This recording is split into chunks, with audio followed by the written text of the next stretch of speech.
Hey folks, Philip Longboy here with Automated Marketing Strategies, and I wanted to share with you 2 tips that will kick your summer off with a bang in both your business and personal lives.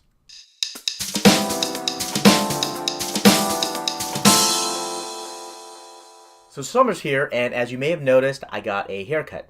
In fact, I splurged a little bit and got all of them cut, but I'm worth it.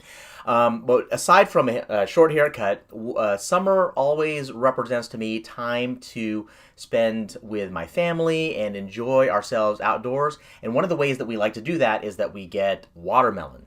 So I went to the local grocery store the other day and I saw this big box of watermelon in there and I took a picture. So this is it right here. This is what I saw.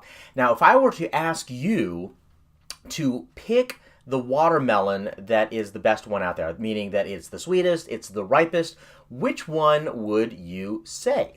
Right? Now, there's a lot of them there, right? Well, if you chose this one right here, then you would have won. That is the ripest one in that bunch. Now, how do I know that? Well, this is not anything from me or any voodoo. It's from one of my foodie mentors, if you will, Alton Brown. And what he says is that when you have a big yellow spot on the watermelon, then that indicates that that watermelon has been sitting out in the field longer, so it's going to be riper.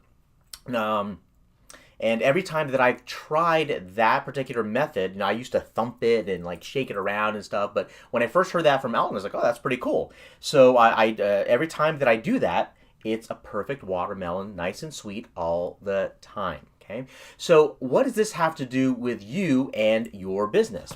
Well, if you ever have a situation where you have a lot of prospects to work with, you realize that there is a limited amount of time and energy and resources that you have such that you wouldn't be able to get to all of them, right? So how do you determine out of all those prospects which one or which ones you want to work with? These are the people that are ripest, right? The ones that are kind of 5-star prospects for you. How do you determine that?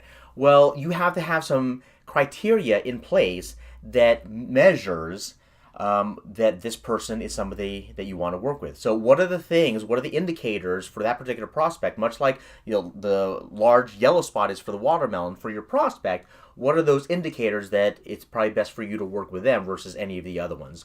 Well, one is that you can choose demographics, right? So presumably you've already got some of this in place in terms of who you want to work with. Maybe the industry they're in, how many employees they have, what type of revenues they have per year, etc., as well as what we call the customer avatar. So the representation of that person, the ideal person that you want to work with. But there are also other criteria and indicators that you can put in place to help you with that decision as well. For example, you can go with what I call the demeanor of the person. So if you've had any communication with that person or that group in the past, whether it's just via email, whether it's brief phone conversations, whether it's instant messaging. So what are the indicators in kind of that low impact conversation that could give you a clue as to how this person is? Is this somebody that you want to work with? Is this somebody that maybe has the attitude that you like to have in somebody that you work with? One example is that a few months back I ran a campaign where I gave to my assistant, I said, here is a list of people that I want you to reach out to via email. Just, send them this simple email, contact them, and then anybody that responds negatively or sarcastically or, who the heck are you, blah, blah, blah, then just don't bother sending the next sequence in the email, okay? For the people that are curious, the people that are, pleasant, go ahead and continue with the sequence, right? So demeanor is one way that you can measure them.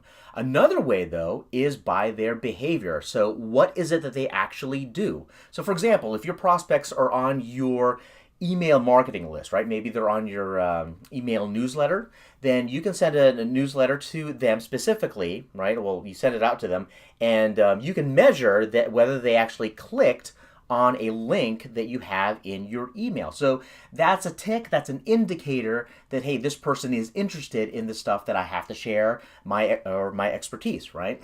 If you send them to a video, technology is in place now that you can actually measure how long that person watched your video. Okay, so for example, if you have a membership site, whether it's free or paid, and you send people there to get your trainings, well, the fact that they watch your training for a long time is an indicator that they are interested in what you have to say and your techniques and methods, okay?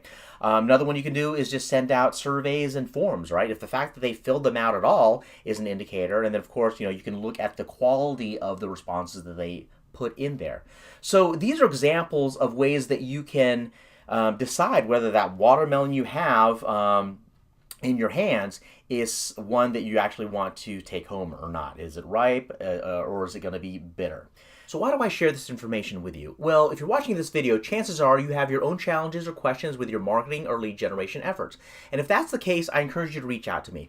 I deal with this every single day, and I welcome the opportunity to answer your questions. So to request your free strategy session with me, simply go to powercallwithphil.com. Well, that's it for today, folks. Cheers to your success. We'll talk to you soon.